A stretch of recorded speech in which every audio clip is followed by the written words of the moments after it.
But Bashar, you're an Amazon FBA seller and coach. Of course, you're going to say that, selling on Amazon is still viable. Sure. I mean, that probably I have some bias there and that there's probably some truth to it, but there's a reason why I personally have been selling on Amazon for the last 6 years, and I've been on the platform and haven't done anything else. I personally don't have any stocks. I don't have any crypto.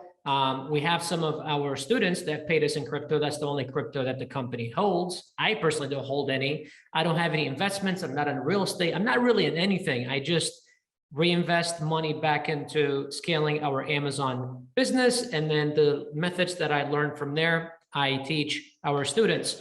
So you might be thinking right now, well, Amazon FBA has been going around for many different years, and there are a bunch of gurus running around teaching it, and it's probably so saturated. Then you're 100% sure. I mean, 100% true. If I were to go back to 5-6 years ago when I first started selling on Amazon, 2015, 2016, there was definitely a lot less buyers. But see, one story that I tell everybody over and over and over again is, I remember in the first year I was in the USA, 2006, Thanksgiving was, happening, and Black Friday. And I remember driving past Best Buy, and I was just confused because it was Detroit and it was about 11, 12 o'clock in the middle of the night. And there was a line out the door around the block, and it was snowing and it was freezing.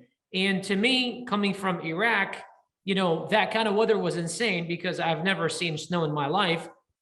But seeing people sleeping on the streets, they didn't look homeless to me. They looked like decent people, dressed in normal clothes. So I asked my uncle, I said, hey, what's going on here? Why are all these people outside? And he started explaining to me, so the first Thanksgiving ever. So he started explaining to me Black Friday and so on and so forth.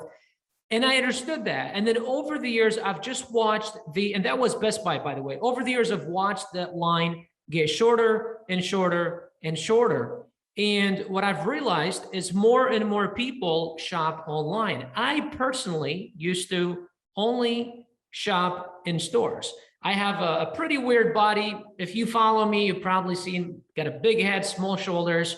Especially when it came to clothes, I had to go in and try it, otherwise I couldn't just wear anything. And I had a big stomach. It was just weird. The whole situation was weird, right? So to me, I never trusted, online shopping. Like I was like, who is this person that's going to ship me these products? Where are they coming from, right? So I had to go down to the store. But then over the years, especially after I actually got involved with Amazon and saw how easy it was for customers to buy, and especially after COVID, I realized that my shopping habits have completely transformed from retail to online.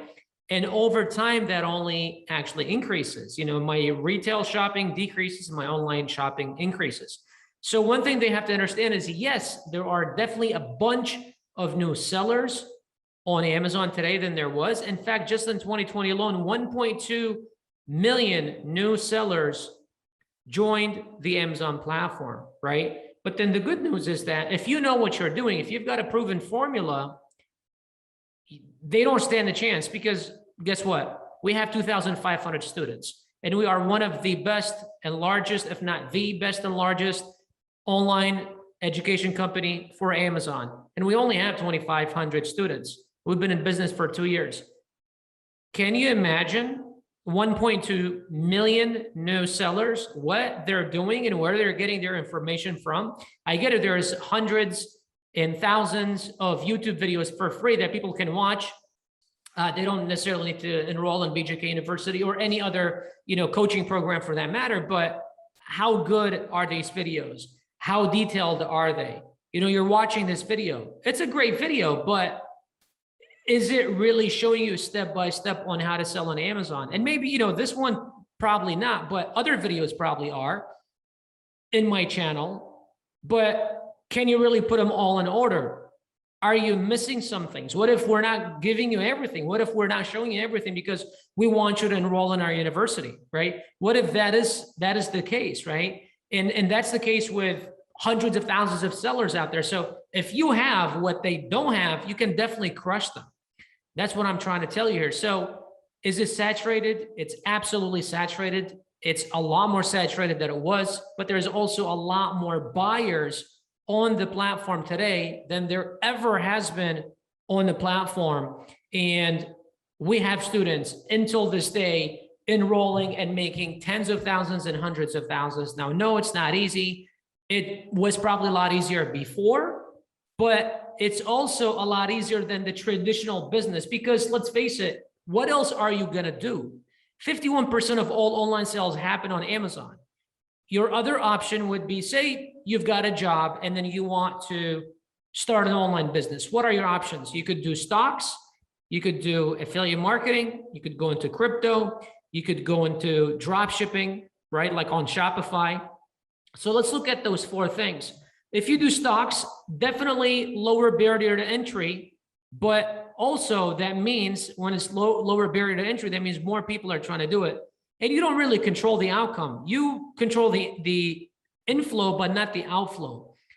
Because stocks, and I think stocks and crypto kind of both are on the same page, because they are manipulated by someone's tweet, someone's little action. Cristiano Ronaldo moved a can of Coke from here to here and grabbed a bottle of water, and Coca-Cola stock dropped by $3 billion or something like that, right? Elon Musk will send a tweet out, and all of a sudden crypto will go up or it will come crashing down. You can't afford to do that. You've got bills to pay, right? So those two are out the window. What's the other thing? Affiliate marketing. That's cool. You don't have that much money to invest because you're technically selling someone else's product. So you could become an affiliate, for instance, for a BJK University. You drive traffic to BJK University. But what if BJK University goes to shit? What if we are a bunch of scammers? We've been in business for 2 years. We've been able to cover it, and then we're just going to make $20, $30 million and then vanish. What are you going to do, right? It's your reputation on the line. Again, you cannot control the outflow. You can control the inflow, not the outflow. With selling on Amazon, it's a real business, just like any other business. Like if you owned a restaurant, if you owned a clothing company or whatever it is, right? You control the inflow, you control the outflow. But the cool thing about it is that unlike a traditional business, you don't need hundreds of thousands of dollars to start. Unlike any other business, you don't need tens of employees. You can run it remote from anywhere in the world. And you can also start with as little as 10,000 or sometimes even less, where a traditional business, you'll need 50, 60, 100, 150, 200,000 to get it started, right? And then Amazon has built this massive platform and massive supply chain that will simply help you in the process of storing, fulfilling orders, doing customer service, everything. Where, for instance, when I owned a restaurant, I had to do all of it. I had to shop the food, bring it over to the restaurant, clean it, prep it, cook it, serve it to the customer, clean after them. Usually 3 to 5 team members were involved in that transaction just to sell a sandwich and a beer. So you got to look at your options first, right? What are my options? Are you late to the game? You're not early, that's for sure, but you're not late. The train hasn't left. The train has definitely moved, and I don't know, and it's starting to pick up, and I don't know how much longer it's going to be here, but it hasn't left, right? You can definitely catch on. Again, it's more saturated than it was 3, 4, 5 years ago, but there's a lot more potential still, and there are a lot more buyers coming into Amazon every single day, requiring new, they all have new desires, and they all have new wants and new needs. That means new product ideas. That means more money for the sellers. And just to remember, 51% of all online sales happen on Amazon. And the fact that people's shopping habits are moving online, Amazon sellers are going to capture that. And also do remember one more thing is that over 63% of Amazon sellers make between $75,000 and $300,000 per year, and over 25% make over $500,000 per year. So, you could be part of the 25%, or you could be even part of the 63%. What's wrong with that? Extra $75,000 per year added to your income. I think that's a decent win. So look, I hope that you enjoyed this video. If you did, subscribe to the channel. Also, at the bottom of this, there is a little link that'll take you to a small workshop. You can watch and find out if our team can help you. Aside from that, I hope to see you in the next video. Take care.